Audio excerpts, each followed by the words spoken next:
Welcome to Hempire, presented by CW Hemp, a weekly installment dedicated to exploring the non-psychoactive side of the cannabis plant. Once a cornerstone of the American economy, hemp has been used in over 25,000 products, including paper, textiles, construction materials, health food, and fuel. Now, tune in and discover all there is to know about this wonder crop making a historic comeback. Hempire, presented by CW Hemp, starts now. Hey, Cannabis Radio listeners, we're back with Hempire, the section of our show where we explore all things hemp. I'm Dr. Mitch Earleywine, author of the Oxford University Press book, Understanding Marijuana. I'm the High Times columnist and member of the advisory board at the National Organization for the Reform of Marijuana Law. And I did want to mention to all our Burning Issues fans that my delightful student, Mallory Laughlin, who was in our very first episode, will be working with none other than Dr. Marcel Bonn-Miller. And Dr. Miller is here. Listeners probably remember him as the guy behind the clinical trials for cannabis PTSD. Let's get some more news on him in psychopathology and health. Thanks for joining us, Marcel. Thanks for having me. Sure thing. So I'm completely stoked. Mallory did that first paper on dabs and did our very first show here. And I love she's going to come and do some work in your lab. Yeah, I'm really excited about it. She's starting in a couple months or so. And we're already starting to put our heads together and start writing some papers. So I'm really excited. And yeah, couldn't be more delighted to start working with her. That's great. So I'm just curious, we'd love to get an update on how things are going with the PTSD trial, if you feel like that'd be appropriate. Yeah, so right now we had our investigator meeting probably within the past month. The point of that is essentially to get together all the sites that are doing the trial. So in this case, the folks at Johns Hopkins University, as well as the folks in Arizona, all get together with myself and some of the folks at MAPS who's sponsoring the trial and talk about every single design consideration, detail, and nuance about the whole protocol, just to make sure that we have everything together and everything's correct. So, sorry, was that background noise? No, that's too crazy. That's okay. We're excited, All right. First of all. So yeah, MAPS is the Multidisciplinary Association for Psychedelic Studies, and it's run by Rick Doblin, and they're actually providing the money for this trial. Can you let us know sort of how that all worked out? Well, they're not providing the money for the trial. They're just acting as the fiscal sponsor. So they're acting like an institution. The money for the trial is coming from the state of Colorado, from a grant that we received. Yeah. So we had the investigator meeting for the trial. We're really excited about that. Worked out a couple little details, a couple little changes to the protocol. And then we're submitting those revisions to the IRB, the Institutional Review Board, so that we have everything is kind of all the checks and balances are there. And then we're going to move forward to starting the trial, which I think will be in the next few weeks to a month or so. So when recruitment starts, by all means, let us know, and we will do everything we can to help folks rally. Will it be around the same areas as you mentioned before? Yeah, so recruitment will be taking place in Baltimore as well as in the Phoenix, Scottsdale area. All right. And then you had mentioned before there were going to be some different conditions. I don't want to confound anything should anybody end up volunteering, so we might not go into as much detail on that. I can tell you a little bit about that. By all means, that'd be great. Yeah, so we're essentially we have 4 conditions that people get randomized into. One is a high THC condition. The other is a high CBD condition, 1-to-1 condition, and the third is a placebo. So essentially what we're trying to see is if THC, CBD, an equal balance of THC and CBD versus a placebo, how those differentially affect PTSD symptoms. And CBD is super hot in the news now, and I'd be curious if you've got any sort of tacit hypotheses, if not actually stated ones, about how that might either improve or alter THC's impact on PTSD symptoms. Yeah, I mean, that's an empirical question, and I think we're excited to find out and really look into this. In terms of its effects with THC, I mean, I think, what we know in the literature is that THC and CBD have very differential effects for a lot of conditions and symptoms. And so it kind of may help balance out and reduce the negative consequences associated with THC for some folks, like heightened anxiety or paranoia or things like that. But we'll really see. I mean, I think there's, a strong case for, I think you could make a case for each of the different conditions in this as potentially helpful for folks with PTSD. For THC, we're seeing a lot of folks with PTSD gravitate towards high THC cannabis. So I think that's, an important condition to look at. For CBD, as you said, there's been a lot of, emerging evidence, more and more interest and evidence looking at CBD and its anxiolytic effects so that it reduces anxiety. But again, like the one-to-one, might be a sweet spot between the benefits of both. So, it's a we're delightful really design. I really think it's a great way to check this out, and I'm super excited. We had Joel Stanley, the CEO of Charlotte's Web, on before, just basically talking about some of the roles of those antioxidants and neuroprotectants, and we're still kind of in the baby stages of finding out how these really work with humans. Is that a fair summary?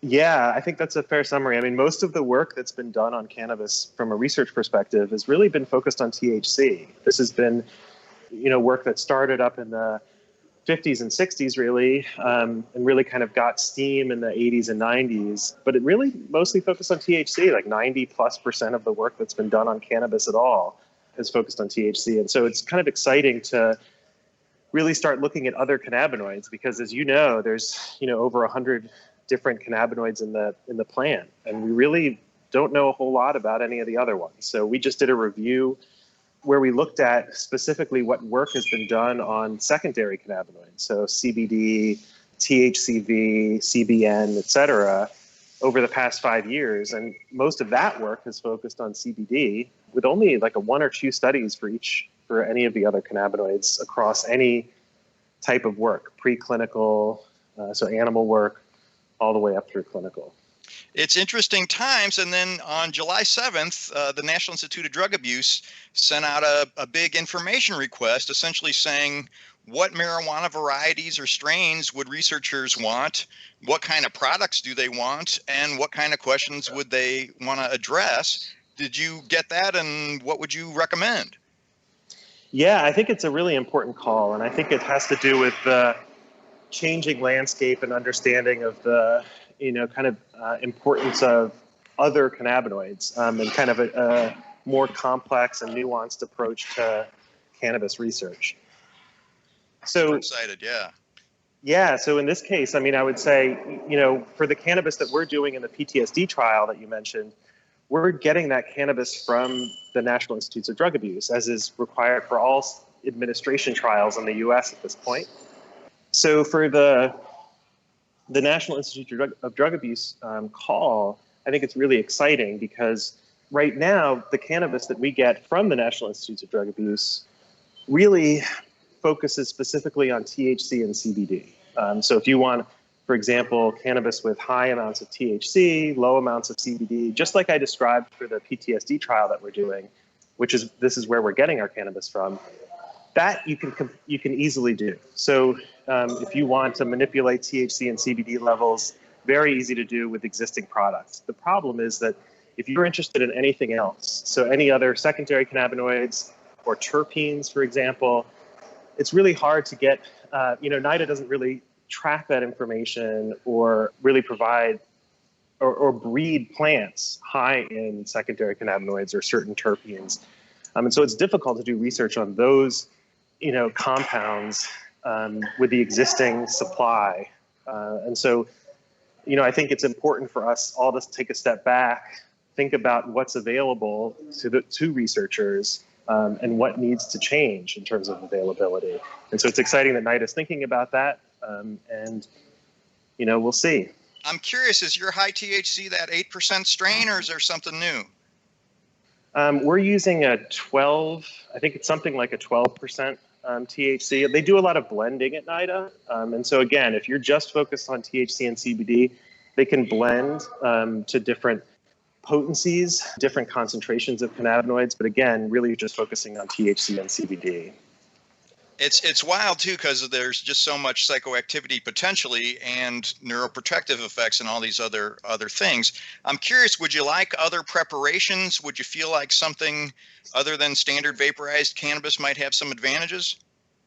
Yeah, I think that's another important part. I mean, I know NIDA has started to develop other, like concentrates, extracts, but I think that it's really important to be studying this stuff. I mean, Dabs, as you mentioned in the front end of this call, and Mallory's initial podcast and work around this, this is a phenomenon that's, really wild. What's going on socially is that a lot of individuals are starting to use dabs that have really high amounts of THC, and availability of those sorts of products from a research perspective is critical so that we can understand the, mental health as well as, societal implications of these alternate methods of administration.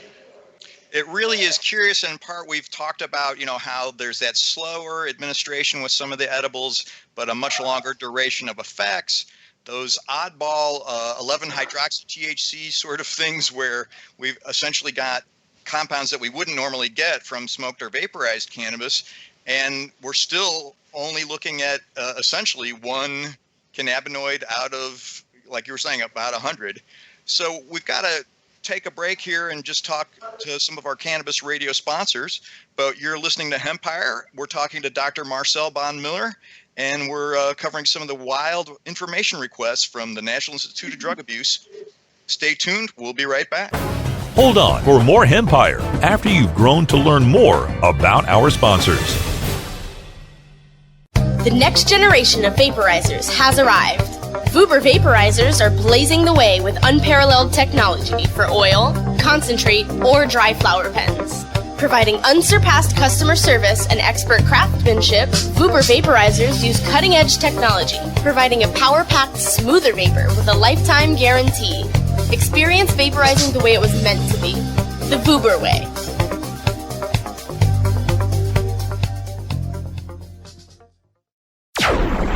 Chung is ready to cut through the smoke and change the tone of Tilk Radio.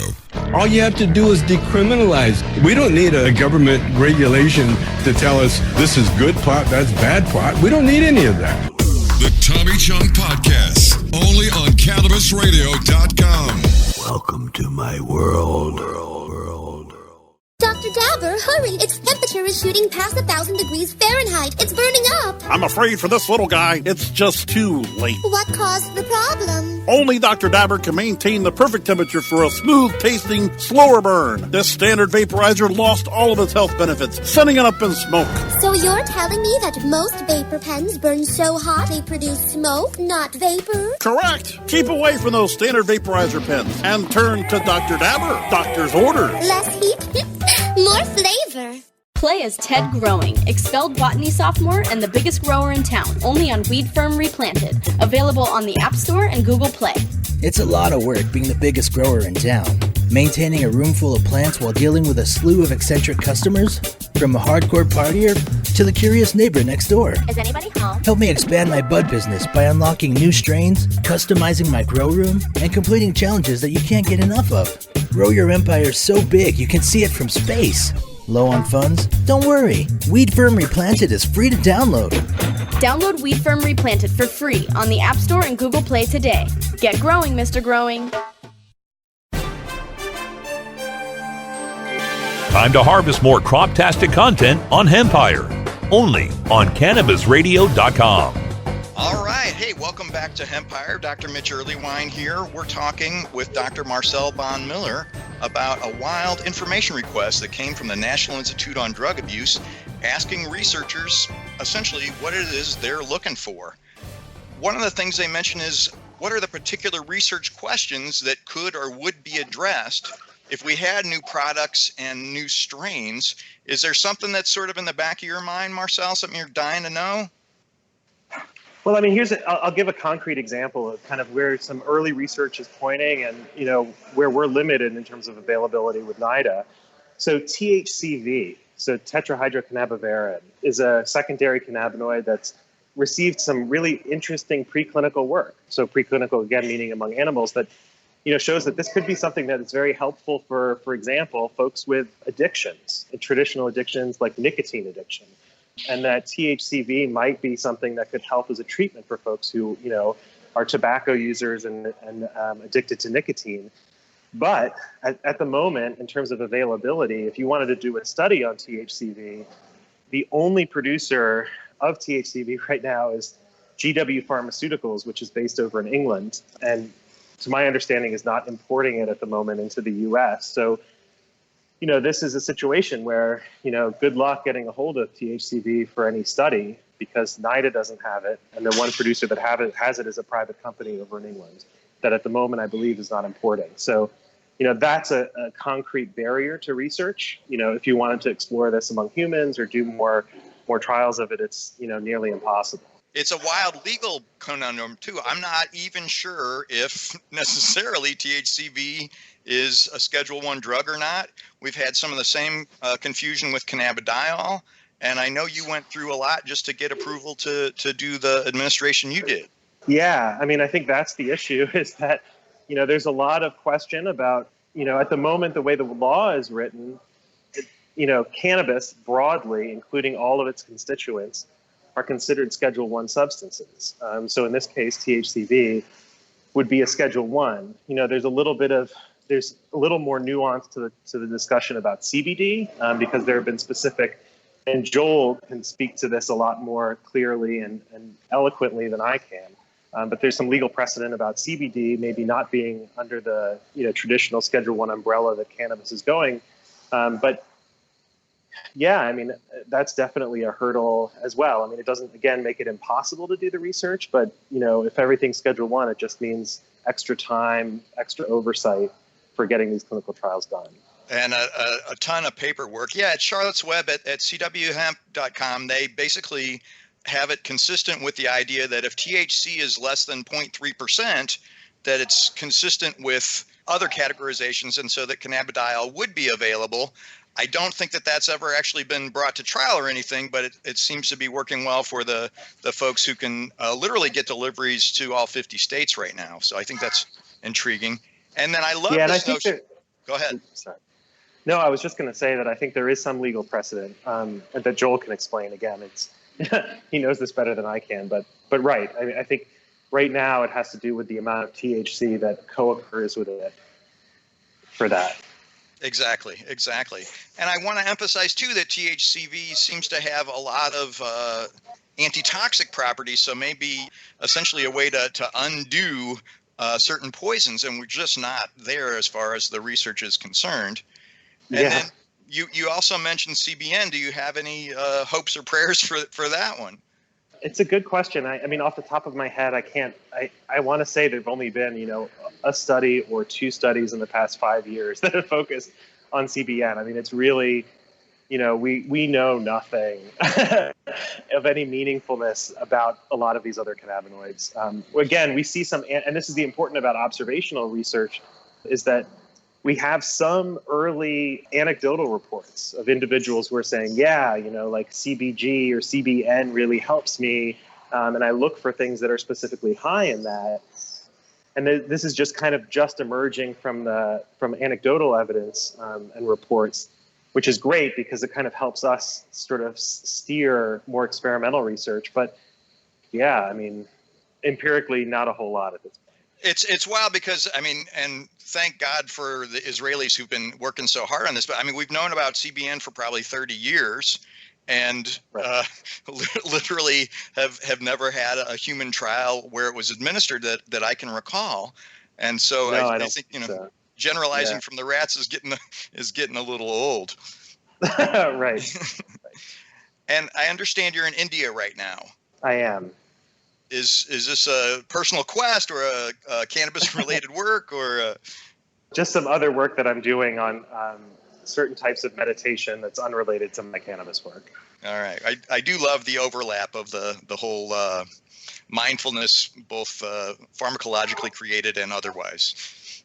Yeah, it's really interesting and very different perspectives on it. Folks here, don't use substances at all and think, that is a non-pure or non-natural way of achieving certain states of mind. So it's a very different perspective on achieving, relief, let's say, from symptoms of psychopathology or other distress.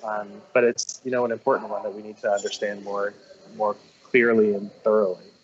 No, that's delightful. We've done segments on mindfulness and things like that, and I feel like those data are super important. I appreciate you spearheading some of that work. When we look at cannabidiol, now you've mentioned that there will at least be some of that manipulated in this trial, and there's at least more work on that, though not as much as there was in THC. I'm curious, are there, I know you've done some other work with other anxieties. Are there other ways to make this go? Yeah, I mean, CBD is an interesting one because, you know, what we're seeing right now in the literature is that this is a cannabinoid that has wide-ranging implications and that is very atypical for any other substance that has been looked at, I think, in traditional medicine. So, you know, the evidence for CBD ranges from an anti-inflammatory to analgesic to an anxiolytic and, you know, and everything in between. This is something that's a neuroprotectant. And it's very, very fascinating to start seeing how the literature is shaking out around this and really trying to understand the mechanisms involved. We even saw, you know, as we were doing our review, there was a study and now a second one that just came out a few months back that showed that CBD, and again, these studies that I'm about to mention are preclinical, so they're among animals, but showing CBD as an antidepressant with effects as strong as some tricyclic or other antidepressants that are on the market, which is really fascinating. And so I think, you know, the work in CBD is wide-ranging and really, really important at this point, particularly given that it doesn't have the traditional consequences that have been associated with THC or you know, cannabis broadly. We see that CBD at the moment, there's been no evidence that it's addictive, that it produces withdrawal. It's well tolerated up to pretty high levels, pretty high doses, which is really interesting and exciting in terms of, you know, determining optimal doses for folks. And, you know, I think that this is something that doesn't also have the, you know, doesn't make you feel high, which a lot of people may find aversive, and which is what comes with THC. So it's pretty curious because that seems to be what folks are afraid of, is that this change in subjective state is somehow going to either create a propensity for dependence or impaired performance or things like that. And CBD really doesn't have these effects. And I love your emphasis on the extremes in dosage, because some of these responses seem to be kind of an inverted U, where a little bit doesn't seem to do anything, way too much doesn't seem to do anything, but that sort of Goldilocks just right dose seems to really make a huge difference. And we've seen comparable things with THC and pain, so that the really high doses actually don't help pain. The really low doses just aren't enough to have an impact, but right in the middle seems to go particularly well. Absolutely. And so in this case, you know, like we're starting to do some studies on athletes in the US, where we're really starting to look at the potential benefits of CBD in relation to other more traditional, you know, pharmacotherapies. That's super. And I mean, I get emails about those at least twice a month. I'm sure you must get them all the time. This subset of focused performance, slight, you know, immunity to pain. So like skiing magazines, all the football guys, you know, everybody seems to be really into this, and yet we just haven't quite been able to point to definitive work. So I really feel like there's a lot of good stuff to be done out there. I'm curious, Absolutely. Do you feel like there's a chance for generalized anxiety disorder or phobia or something else in this same domain to get its own clinical trial down the line? Yeah, it's really fascinating that you mentioned that. Actually, I was just in Prague and having a conversation with some folks over there who are, you know, really doing some cutting edge cannabis research. And we were talking about doing a trial of CBD for generalized anxiety disorder. You know, I mean, I think the evidence at this point is sufficient enough to give it a go. And so we're starting the conversation, starting to put together a protocol and potentially running that over in the Czech Republic. Oh, man, that's super exciting. Hey, these are exciting times for the cannabinoids. And I just want to thank, again, Dr. Marcel Bonn-Miller. Dude, you are making it happen, and I could not be more delighted. The whole world really thanks you, man. This is going to have a huge impact, and I'm looking forward to, you know, watching the rest of your career. Thank you so much for having me.